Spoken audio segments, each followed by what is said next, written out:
fairy lore of Ireland. The interest of this branch of archaeological study arises from recognition of the fact that the present is the outcome of the past, and that an adequate apprehension of the past is necessary to the understanding of human life under present conditions. The main cause of the great interest of the past is owing to the fact that it is easier to trace the actions of human principles and instincts at a time when the conditions of life were less complex than they are now. Having once obtained a knowledge of these instances in their simpler action, they form a valuable clue to understanding of human actions even in the complicated circumstances of modern life. Although we speak of distinct ages, there is in truth no real distinction, no line of fixed demarcation, for the older period glides into the new as imperceptibly as an old year is followed by the new. In the earlier stages of human civilization, no distinction is made in the savage mind between supernatural beings who have never been cabined, cribbed, confined within a mould of clay, and the spirits of the dead. The line of demarcation, which now separates fairies and similar emanations of the human mind from the souls of men, has been the gradual outcome of Christian teaching. Philosophy of savages mingles them together. Indeed, it seems entirely foreign to the mind of primitive man to conceive the idea of a beneficent spirit. The characters they ascribe to spirits are unconscious reflections of their own natures. The spirits of their creation use the same artifices and have to be overcome by the same means as would be employed in earthly contests. The keystone of this description of religion is fear of the unknown. This feeling was probably the moving principle underlying the worship of the ancient Irish. From this appearance into this world until his exit from it, one of these old heathens was probably as completely enslaved by his superstitions as is by his medicine man, an American Indian who in sickness or in health, in peace or in war, looks for guidance and counsel to an arrant impostor, who combines in himself the functions of priest, prophet, and physician. At this stage of superstitious bondage, we cannot afford to laugh, unless indeed we can afford to laugh at ourselves also. For the frenzy of the medicine man, the ecstasy of the saint, and the mad pranks of the revivalist have a common origin, either in self-deception, an undisciplined imagination, or in a combination of both. The only supernatural beings or spirits the primitive savage believed in or feared were the dead who had belonged to his own tribe. About these he had no definite belief, but only an all-prevailing dread. The spirits of the dead of another tribe would of course be considered inimical.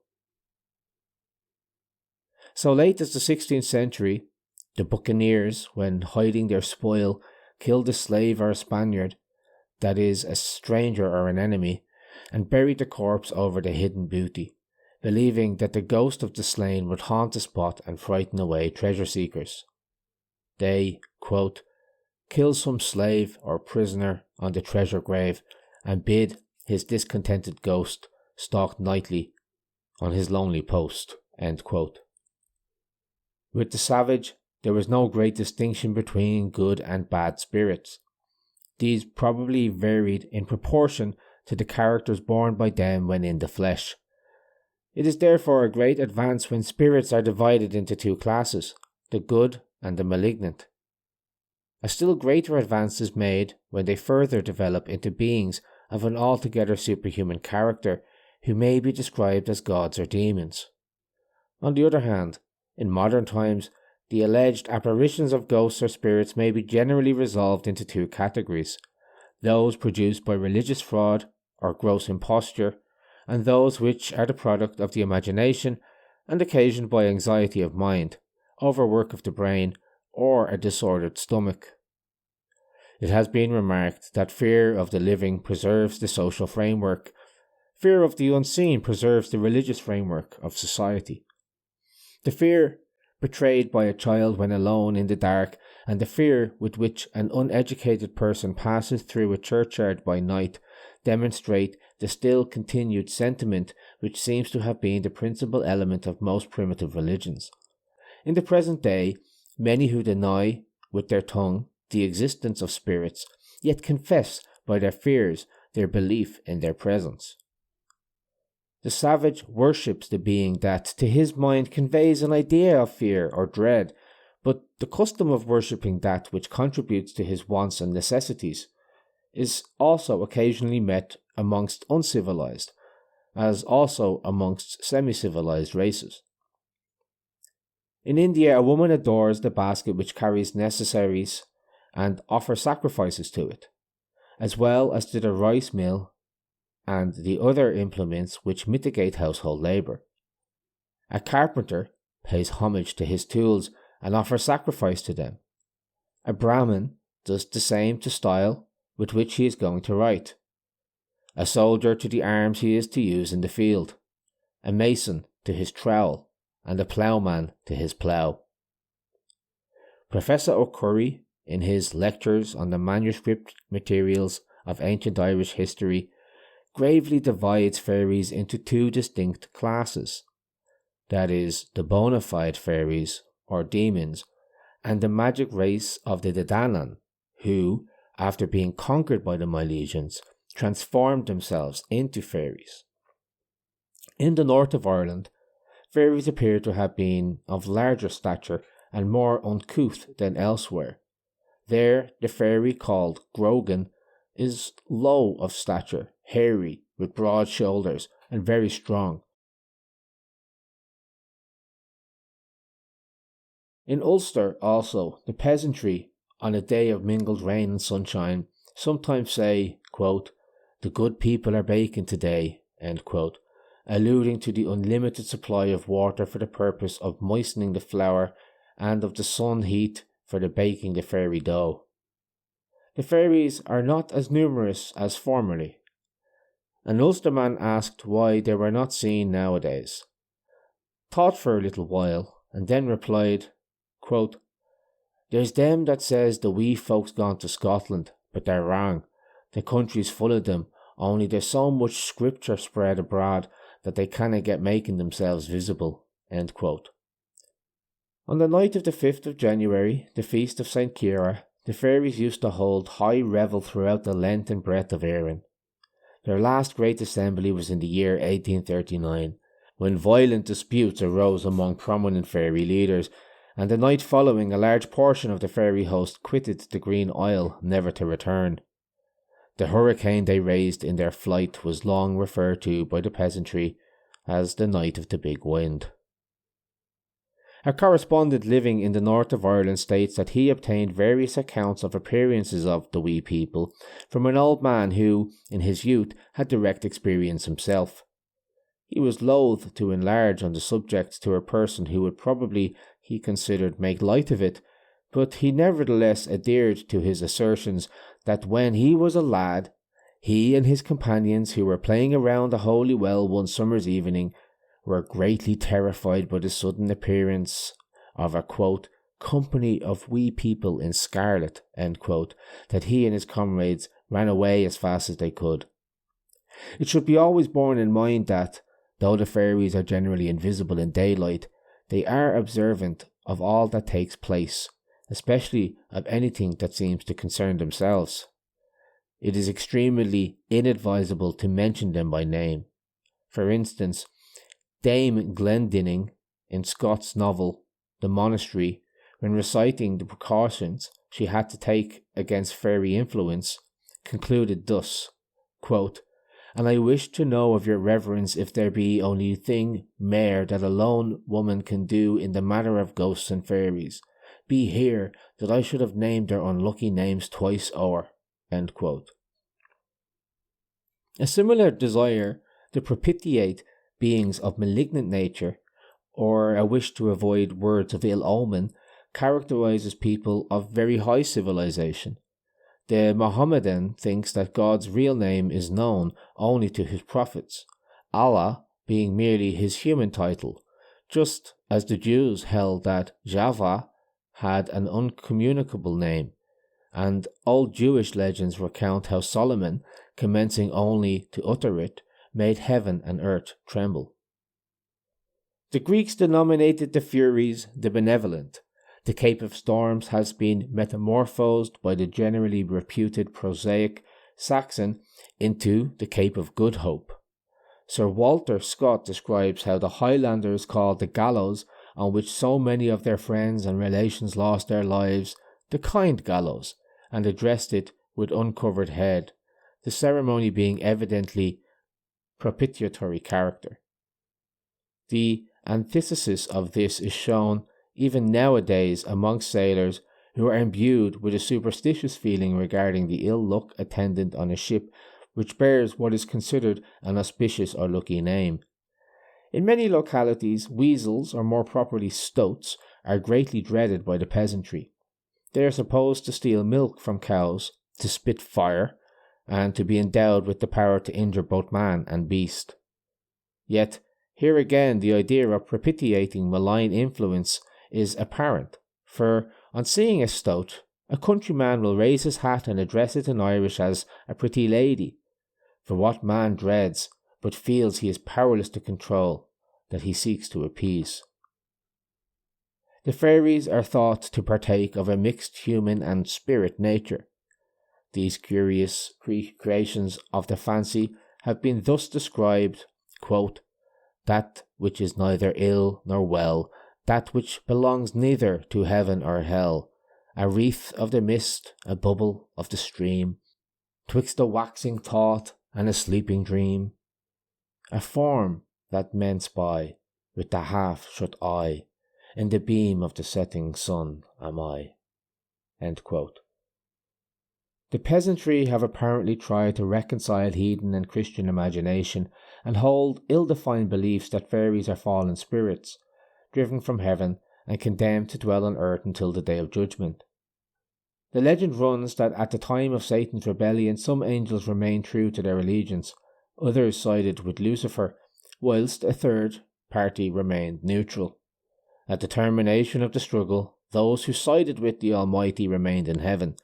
Those who fought against him were cast into the nether regions, but those who remained neutral, unfitted for either heaven or hell, were compelled to dwell in rocks and hills, lakes and seas, bushes and forests, where they must remain until the day of judgment. And it is a moot point amongst rural theologians as to whether even then they have a remote chance of salvation. They themselves are said to entertain, like many mortals, grave doubts regarding their future, although they have undefined hopes of being restored to happiness. Hence their enmity toward mankind, whom they acknowledge to be certain of living eternally in a future state. Thus the actions of the fairies are balanced by an intermixture of good and evil, and their passions are often as vindictive as their inclinations are generous and humane. Finvara, a great fairy chief, once asked St. Columcille if there were any hope that the fairies would gain heaven, but the saint answered that hope there was none. Their doom was fixed, and at the great judgment day they would not merely die, but would suffer annihilation. There is a great similarity in the imagery concerning these imaginary beings among nations that, for a Lenten period, have had but little intercourse. The following story occurs in Danish popular folklore. A priest one night happened to pass the hill in which music, dancing, and other merry makings were going on. Some fairies issued suddenly from the hill, stopped the carriage, and asked the priest whether he thought they would be saved in the last day. He replied that he did not know, but that he would give them an answer that day 12-month. The priest kept his promise and returned at the appointed time, when the fairies repeated the question, to which he answered, quote, "No, you will all be damned." End quote. Upon this, the entire hill became suddenly enveloped in bright flames. On May Eve, the peasantry used to drive all their cattle into old raths or forts, thought to be much frequented by the fairies, bleed them, taste the blood, and pour the remainder on the earth. Men and women were also bled, and their blood sprinkled on the ground, but this practice has, it is believed, now died out, though sacrifice through blood, or the taking away of life, is still considered sacred and beneficial. When seeking for buried treasure, it is well to immolate a black cock or a black cat. A similar sacrifice is deemed necessary before the commencement of any important operation. It is also certain to remove ill luck from a house. A correspondent states that there is a tradition of long standing that at the roots of a certain tree, on a farm, in the north of Ireland, lay a pot of gold. Some labourers thought that they would dig for it, but as soon as they began the work, a wee red man appeared and told them they need not proceed unless they first sacrificed a life, but if they did so, they would find the gold.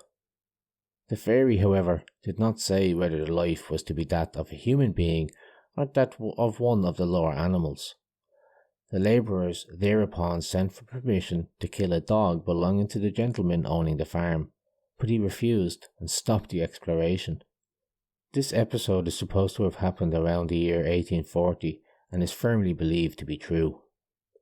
When a cow fell sick through fairy malice, it was formerly by no means an uncommon practice in the west of Ireland to devote the ailing animal to St. Martin. The ceremony was performed by letting a few drops of blood from the cow in honour of the saint. If it recovered, the animal was never either sold or killed, as it would be dishonouring the saint to suffer it to die any save a natural death.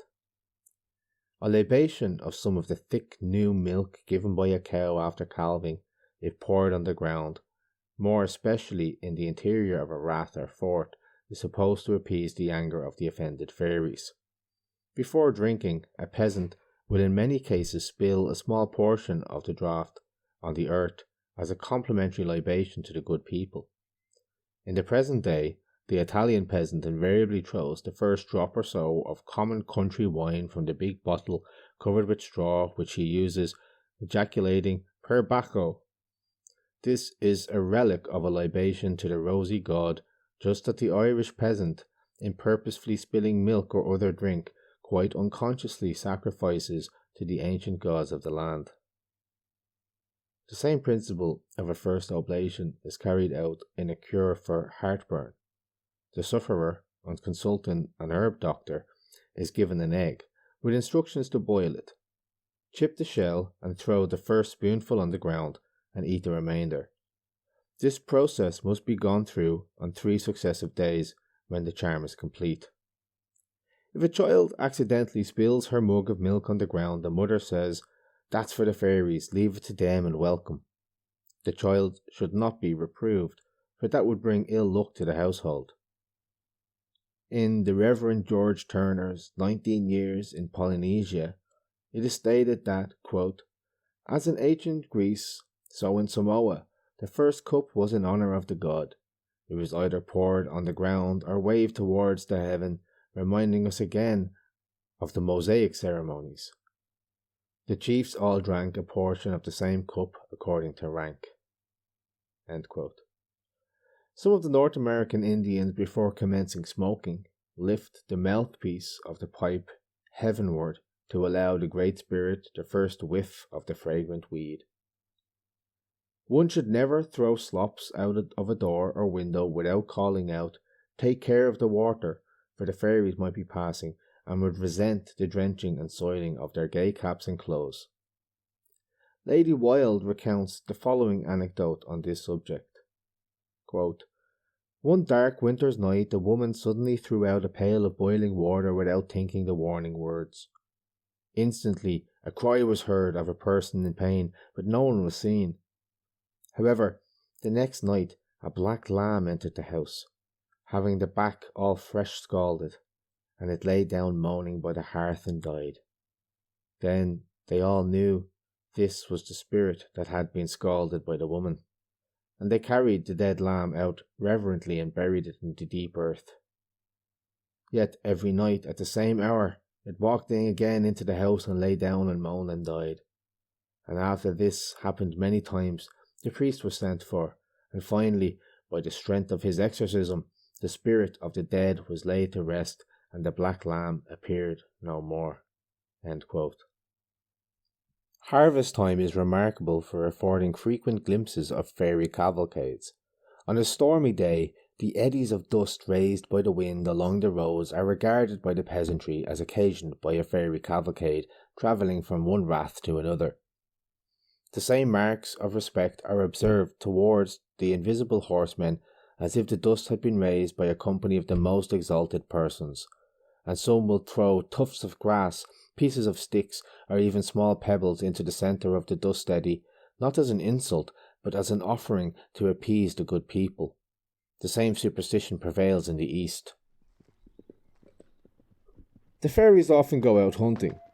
In the calm summer evening, the faint sound of tiny horns, the baying of hounds, the galloping of horses, the cracking of whips, and the shouts of the hunters may be distinctly heard, whilst their rapid motion through the air occasions a noise resembling the loud humming of bees when swarming from a hive.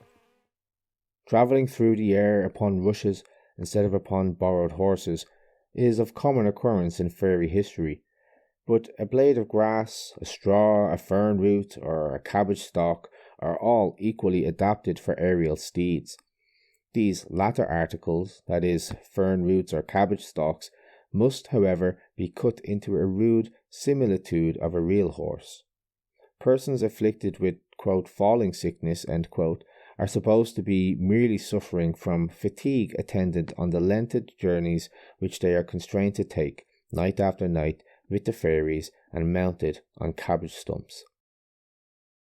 The fairies are objects of a strange, unreasoning, childlike fear, and the amount of mischief ascribed to them in the imagination of the peasantry is wonderful, considering the very diminutive stature assigned to them.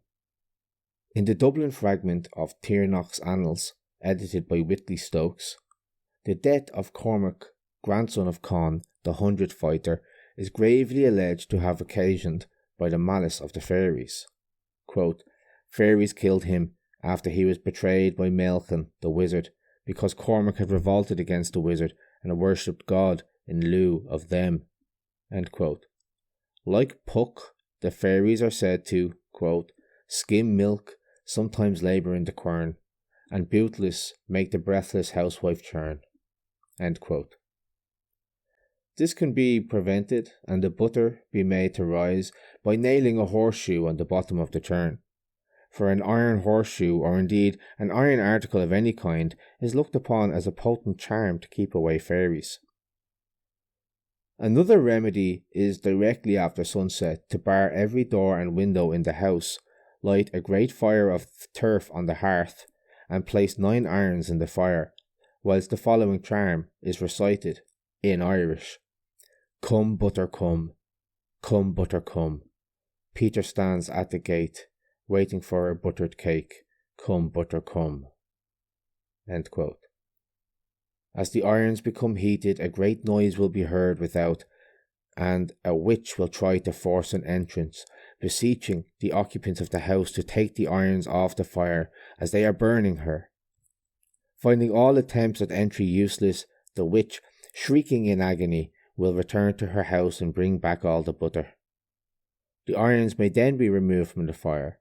Her torments will cease, and the farmer will enjoy, in undiminished quantity, the product of his cows. If a neighbour or a stranger enter a cottage whilst churning is going on, he should put his hand to the dash, as otherwise the butter will not come, or will be abstracted in some mysterious way, so no one gentle or simple, either from courtesy or in consideration of the farmer's feelings, will omit to share or appear to share in the necessary labour. From the Irish Hudibras we also learn that the fairies, quote, "drink dairies dry and stroke the cattle, steal sucklings and through the keyholes sling, toping and dancing in a ring." End quote. In any case, a careful housewife should always, before retiring to rest, leave a large vessel full of good drinking water in the kitchen. One night a woman was awakened by a great noise, and on entering her kitchen found the fairies in possession, some of them cooking victuals before the fire, whilst others were preparing the food. the good people cautioned her to go back, so she wisely retired again to her bed. The next morning, everything in the kitchen appeared undisturbed, except the large vessel used for holding drinking water, which was full of blood. A hint to leave in future plenty of pure spring water for the self-invited guests. Many years ago, two industrious women engaged one night in spinning flax in a cabin in a remote, wild and mountainous district were suddenly disturbed by a loud knocking at the door. The affrighted woman made no reply when a shrill voice outside inquired in Irish, "Are you within, feet water?" "I am," came the reply from a pot in the corner of the kitchen in which the family had washed their feet before retiring to bed.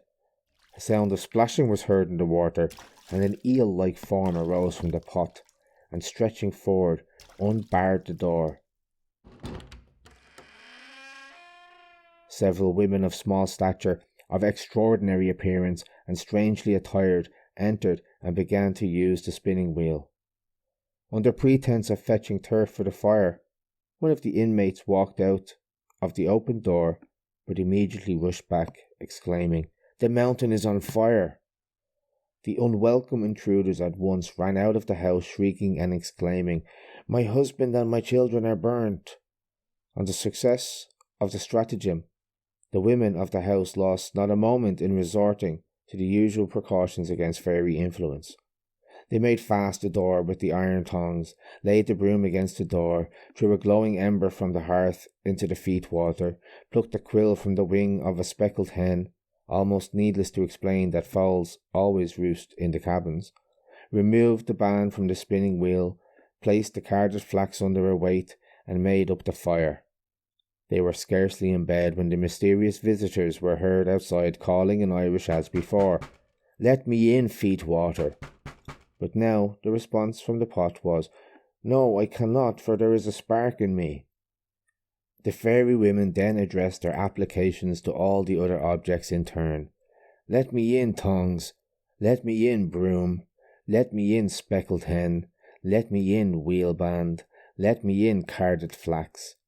Each object replied that it was powerless to obey, owing to the precaution which had been taken. The fairies thereupon raised a yell of disappointed fury and took their departure with the imprecation, "May your tutor meet her reward."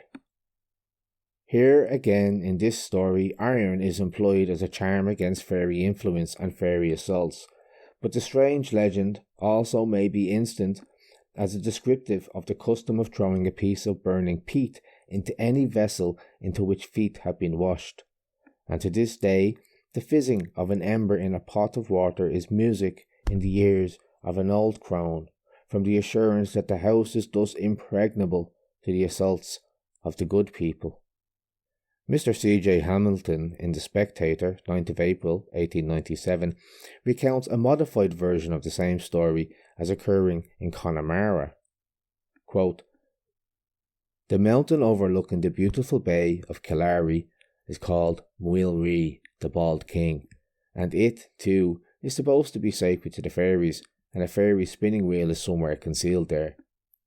One day, a woman who lived near was spinning in her cabin, when two old women carrying wheels came in. They began to spin, and their hostess, thinking they would like some refreshment, went out to get water for making tea. One of her neighbours saw her and asked her what she was doing. "Faith, I'm going to give two decent little women a cup of tea." "Sure they're fairies," said the other. "What will I do at all? Tell them Muilree is on fire?" So the owner of the cabin went back crying, "Muilree is on fire," and the two women got up and ran out, leaving their wheels behind them. End quote. A horseshoe is often seen to be nailed over the door of a dwelling house, dairy or stable, or to the mast of a fishing smack. In the first instance, it prevents the fairies from entering the house and doing mischief to the inmates. In the second, it is a certain preventative against their milking the cows, taking the horses out of the stable and riding them over hill and dale the long night through, leaving them to be discovered in the morning trembling in every limb, exhausted and bathed in sweat. In the third instance, It is a charm against fairies, who are supposed to be fond of lurking in fishing boats drawn up on the seashore and delight in hindering fishermen in their toilsome avocation. A small piece of iron should be sewn into an infant's clothes.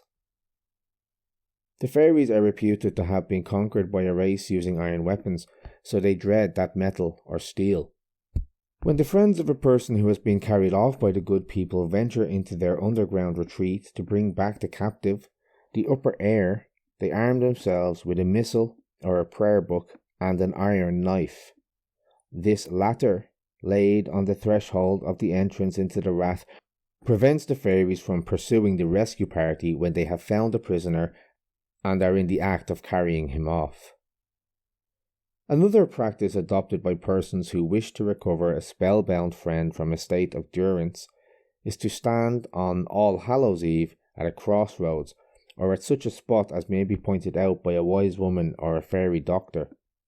Having rubbed a special ointment on the eyelids, the fairies will become visible as the fairy troop sweeps past the spot, and the gazer being able to recognize the prisoner by a peculiarity of dress or by some token. A sudden gust of wind indicates the near approach of the elves. Stooping, the watchers gather up the dust from under their feet and throw it at the procession, or throw milk from a vessel they carry for the purpose. The fairies are thereby compelled to surrender any human being in their custody. The following Irish ballad, with its English translation by George Roberts, appears in Mangan's collection of Poets and Poetry of Ireland. Of the author, nothing further is known. The poem is entitled The Dark Fairy Wrath, and presents a good specimen of the idea entertained by the peasantry regarding the abduction by the fairies of young and good-looking country lassies. Quote, Long, long have I wandered in search of my love, o'er moorland and mountain, through greenwood and grove. From the banks of the Maig unto Finglas's wood, I have ne'er seen the peer of this child of the wood. One bright summer evening alone on my path, my steps led me on to the dark fairy rath, and seated anear it, my fair one I found, with her long golden locks trailing down to the ground. When I met her, though bashful, held me in check, I put my arm gently round her white neck. But she said, Touch me not, and approach me not near, I belong to this rath and the fairy host here. Ah, I spake, you are burdened with sorrow and care, but whence do you come, from Clare Lure or elsewhere? Are you Ballad, the blooming, the queenly, yet coy, or the dame brought by Paris aforetime to Troy? I am neither, said she, but a meek Irish maid, who years ago dwelt in yon green hillocked glade, and shone all alone like a lamp in a dome. Come, take off your arms, I'll be late for my home. O pearl of my soul, I feel sad and forlorn, to see your brightest cheeks fairy stricken and worn. From your kindred and friends far away were you born, to the hill of Knockgrana to languish and mourn. And I said to myself, as I thought on her charms, Oh, how fondly I'd lock this young lass in my arms, and I'd love her deep eyes, full of radiance and mirth, like new-risen stars that shine down upon earth. Then I twined round her waist my 2 arms as his own, and I fondly embraced her to make her my own. But when I glanced up, behold, naught could I see, she had fled from my sight as the bird from the tree. End quote. Young mothers are supposed to be carried off to nurse fairy children. According to Shakespeare, the English fairies, at any rate, are provided with a properly qualified midwife of their own, for in Romeo and Juliet the following description of the mistress fairy occurs, quote, Oh, then, I see Queen Mab hath been with you, she is the fairy's midwife. End quote. Lady Wilde remarks that, quote, Until a woman has gone through the ceremony of churching after the birth of her child, she is the most dangerous being on earth. No one should eat food from her hand, and myriads of demons are always around her trying to do harm. until the priest comes and sprinkles holy water over her. Even if she goes to the river to wash, the fish will all go away from her in tremor and fear. For fishes are a very pious race, and cannot bear to be touched by unholy hands, ever since the mark of Christ's fingers was on them. Indeed, they were once, by accident, auditors of an argument against transubstantiation held by a heretic, and were so shocked at his language that they all left the river, and the disappointed angler could not help regretting that the fish were so very particular as to the tenets of Holy Church. End quote. If a man leaves the house after his wife's confinement, some of his clothes should be spread over the mother and infant, or the fairies will carry them both off. For the fairy queen desires above all things a mortal woman as a nurse for her fairy offspring. And if her own child happens to be an ugly little sprite, she will gladly change it for the beautiful human babe, who henceforth will live entirely in fairyland and never more see his kindred or home. It is well known that the ministry of well-disposed fairies was peculiarly conversant with the birth of children. The testimony of Milton is express. Quote, "Good luck befriend thee, son, for at thy birth the fairy ladies danced upon the hearth. The drowsy nurse was sworn she did them spy, come tripping to the room where thou didst lie, and sweetly singing round about thy bed, strow all their blessings upon thy sleeping head." End quote. For a girl to dream she sees a fairy is a sign that she will soon be married. Under any circumstances, it is a favourable omen for women to dream of fairies, but it is an unfavourable sign for men, and no man should undertake any important matter for several days after such a dream, or it will surely end in disappointment. In remote parts of the country, it is still believed that the fairies change children in the cradle. Therefore, as already stated, a piece of iron should be sewn into the infant's clothes and kept there until it is baptized. Another remedy is to put salt on the cradle. If an infant commences to pine or becomes peevish, it is a sure sign that an exchange has been effected. Detailed narratives of the removal or substitution of a fairy for an earthly child are not uncommon. Spenser, in The Fairy Queen, thus describes the incident. Quote, "A fairy thee unweeting reft, there as thou slept in tender swaddling band, and her base elven brood there for thee left, such men do changelings call, so changed by fairies' theft." End quote. Therefore babies should be carefully watched until they are christened, lest they be carried off or changed. But fairy changelings are easily recognized by their tricky habits and by constantly complaining and crying for food. This idea of fairy possession is still quite common. Quote, "Sometimes a sickly invalid is entirely neglected by his or her friends, and if remonstrance is made, the answer is, sure, it's not him or her, as the case may be, at all. It's only an old fairy. Even medicine ordered by the doctors has not been given on the ground that it be do no good, it's not them is in it. A plan which at once demonstrates the nature of the child is to place it over the fire on an iron shovel, when with wild shrieks the fairy vanishes up the chimney, venting all sorts of anathemas on the household that has so treated it.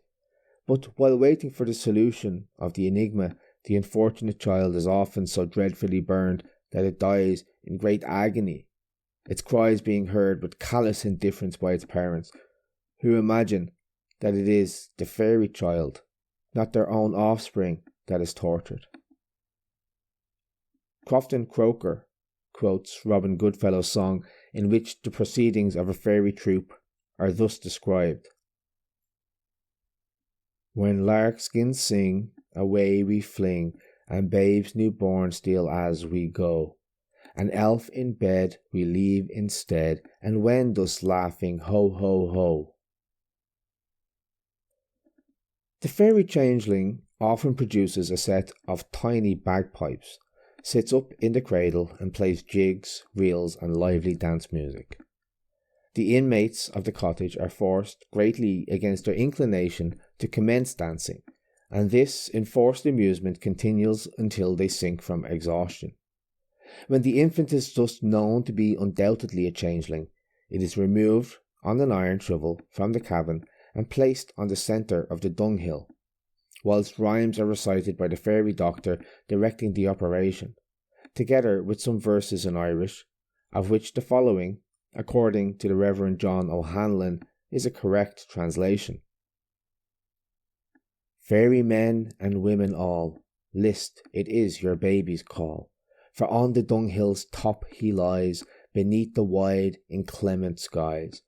Then come with coach and sumptuous train, and take him to your moat again.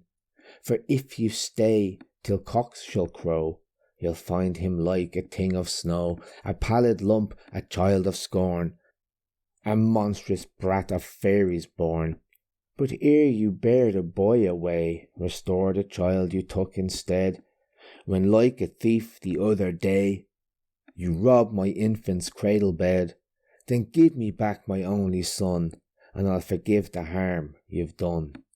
And nightly for your sportive crew, I'll sweep the hearth and kitchen too, and leave you free your tricks to play, whene'er you choose to pass this way. Then like good people do incline, to take your child and give back mine. End quote. Ceremony completed, all retire into the cottage. The door is carefully closed, whilst additional incantations are recited. Any sound made by the wind or the noise occasioned by a passing vehicle is regarded as heralding the arrival and departure of a fairy host. The cabin door is then cautiously opened. The assembled party walk to the manure heap, and the poor, emaciated baby is handed to the deluded parents by the fairy doctor, who declares that the true child has been returned by the good people. Crofton Croker's legend of the changeling may be given as a typical example of this class of stories. A young married woman went, with several companions, to bind up the wheat in harvest time, and left the infant she was nursing in a sheltered corner of the field, well wrapped up in her cloak. When her work was finished, she returned to where the child was, but in place of her own, she found a thing in the cloak that was not half the size, and that kept up such a crying you might have heard it a mile off.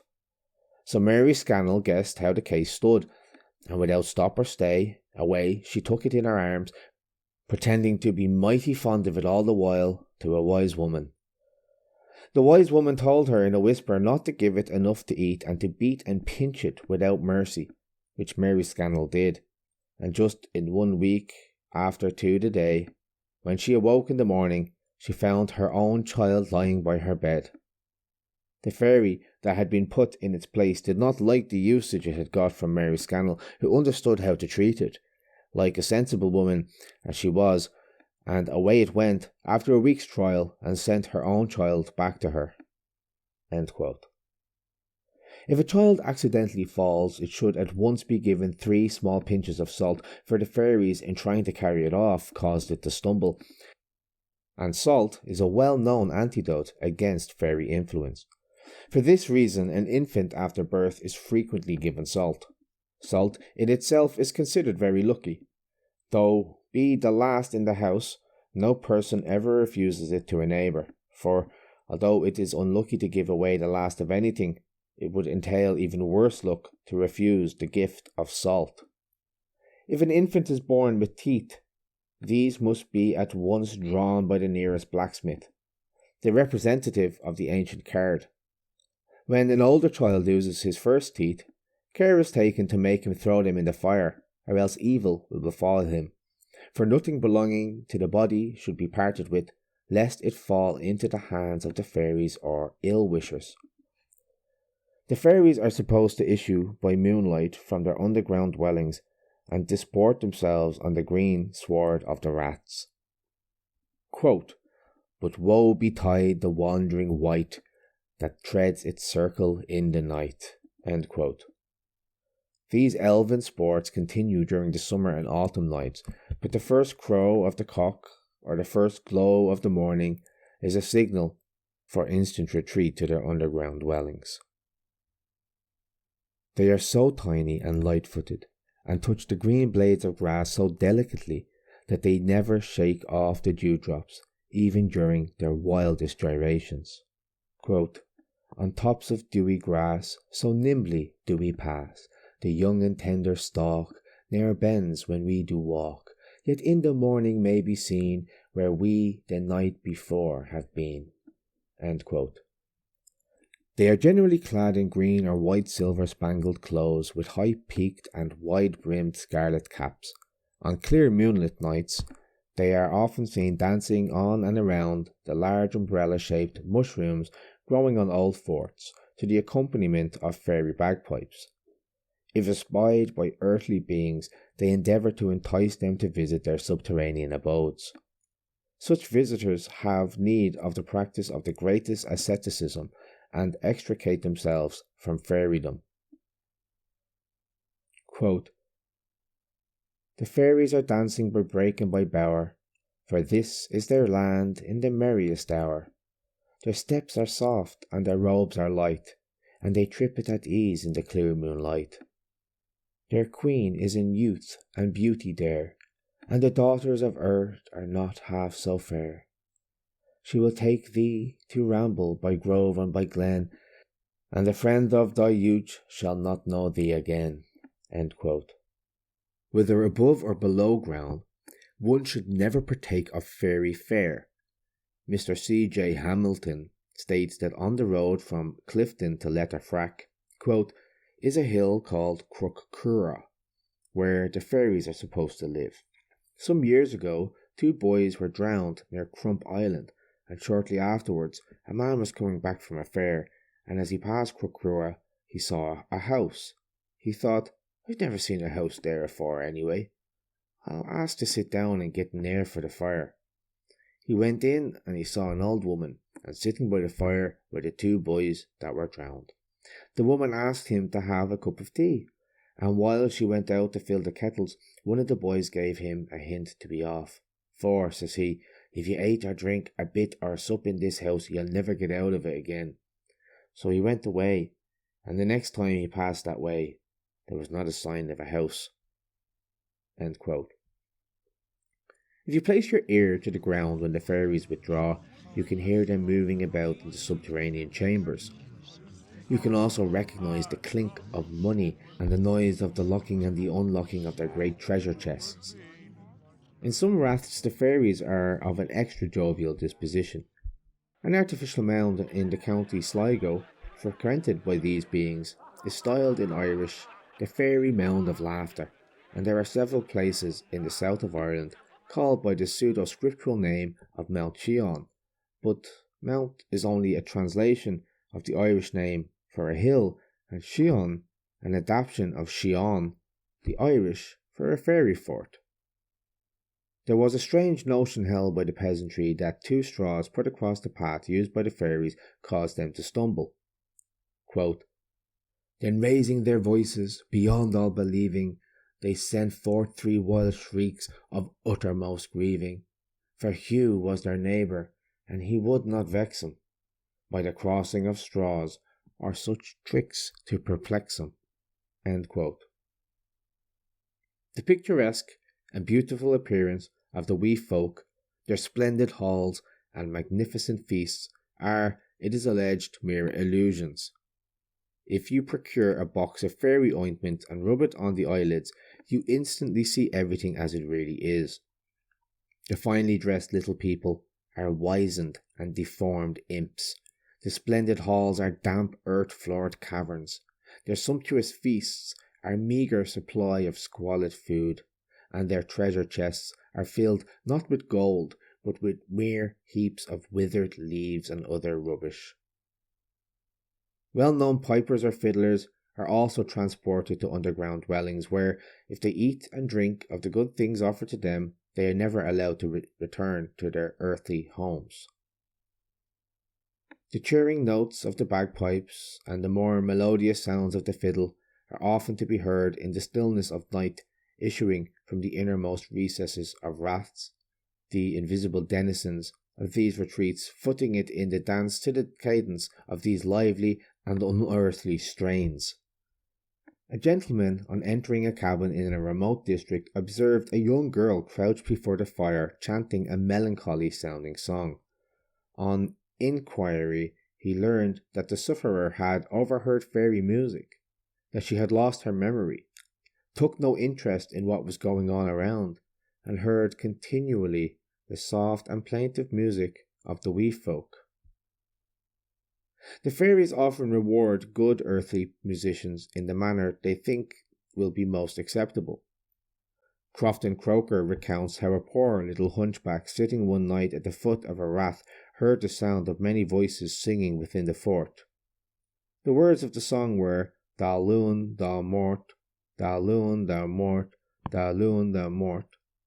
Then there was a pause, and the melody went on again. The hunchback, tired of hearing the same round sung over and over without change, watched his opportunity, and after the pause, when Da Luan Da Mort had been sung 3 times, he went on with the tune, adding the words Agus de Credin. The fairies were so delighted at this change that they conveyed the hunchback into their underground hall, and to reward him for his musical skill, removed his hump, and he emerged from fairydom a well-shaped, dapper little fellow. Various raths and different parts of Ireland are assigned as the scene of this story, and to render the recitation of the tale more effective, the rude melody is usually sung to the listeners by the storyteller. The Breton legend is almost identical with the Irish and furnishes an exact parallel in nearly every detail. It is also more complete. People who chance to be on a rath at night and hear the music of the fairies are haunted by the melody and long to return and listen to it, and generally either become mad or commit suicide. In the islands off the west coast, the peasantry believe that the witching power of the underground music is so strong that whoever hears it cannot choose but follow the sound. Young girls are drawn away by the enchantment and dance all night with Finvarra the king.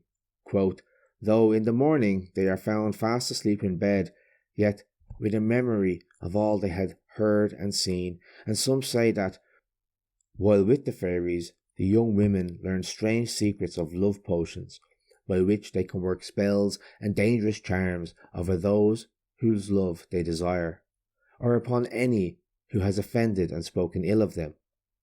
It is a beautiful idea that the Irish airs, so plaintive, mournful, and tear-compelling, are but the remembered echoes of that spirit music which had power to draw souls away to the fairy mansions and hold them captive by the sweet magic of the melody. The fairies, however, are not always given to amusement, music, and gaiety. Very often the tiny inhabitants of 2 neighbouring forts quarrel, and conflicts ensue. These encounters generally take place during the night time, and poor mortals living in the vicinity are terrified by shrill screams and all the various noises which accompany a fiercely contested battle. In the morning, the scene of the struggle is covered with tiny pools of blood and other traces of the fight. About the year 1800, a battle was fought in the county Kilkenny between 2 fairy hosts. The opposing armies, quote, lined the ditches, end quote, on either side of the road, the public thoroughfare being the debatable ground. The hawthorns on the fences were broken as if crushed beneath the feet of infantry and cavalry, and although the previous evening hedges and fields were uninjured and blooming, yet in the morning the branches of trees, bushes, and the green sward were dyed with blood. In the year 1797, a great number of fairies were observed at midday marching in military array across a bog between Maryborough and Stradbally. In 1836, another party was seen crossing the hills at Ballyfriar in the same locality. In fact, from numerous recorded instances of armed parties of the fairy host appearing in this neighbourhood, the county Kilkenny must have been their favourite exercising ground. In a place called Cashel, about a mile from Ballyroar, there stood a solitary hawthorn, supposed to be held sacred by the good people. On a fine summer's day, a peasant whose house stood opposite this bush saw soldiers, many hundred in number, marching up this tree. Seized with sudden terror, he fled into his cabin, but on emerging from his shelter some time afterwards, he, to his great astonishment, beheld many hundreds of little men creeping like bees along the boughs of the hawthorn, each individual only the size of an ordinary mortal's little finger. Sheons or fairy mounds are met with in great profusion, particularly in the west of Ireland. In fact, their number would lead one to believe that some parts of the country must have been at one time more thickly peopled with fairies than with human beings. Their numbers must have been diminished by their feuds.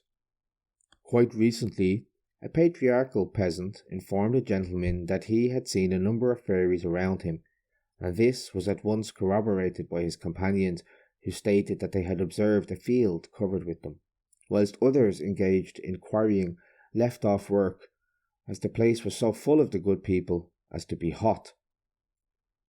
Although the gentleman immediately offered £100 if a fairy was shown to him and £50 for a photograph of one, he has not yet had the opportunity of paying the reward. This appears strange, for William Allingham, the poet, describes the good people as being everywhere. Quote, "By the craggy hillside, through the mosses bare, they have planted thorn trees for pleasure here and there. If any man so daring as dig them up in spite, he shall find their sharpest thorns in his bed at night." End quote. One rather rare kind of fairy also to be described, the leprechaun or hermit fairy, of peculiar habits, tastes, and powers, lives a solitary life. For in leprechaun history there is, at present, no recorded instance of two of this class of good people ever having been seen together. The leprechaun loves solitude and retirement, frequenting undisturbed nooks where he can sit in the perfect quiet without fear of interruption in the pursuit of his usual occupation, that of a brogue or shoemaker. Though carrying on this humble trade, he is described as wearing the red square-cut coat and long waistcoat richly laced with gold, the knee breeches, shoes, and cocked hat characteristic of the beau of the last century. He possesses the power of bestowing unbounded wealth on whatever mortal can catch him and keep him under his eye, until, wary of human observation, he gives the ransom demanded for his liberty. Nearly always, by some devices, he makes his captor avert his gaze, if only for a moment, when he instantly vanishes. There is another gruesome spirit of the hobgoblin species, who is generally seen without his head. In fact, it is doubtful if the Dúlchan has ever been observed with his cranium properly placed on his body, as he generally carries it under his arm or produces it from his capacious pockets. This, however, appears to be a comparatively modern kind of spectre, and headless phantoms are not confined to Ireland. St. Augustine, whose veracity it is to be supposed no one will question, actually preached to beings of whom it is said, "Ed vidimios ibi multos homines ac mulieres capita non habentes." End quote.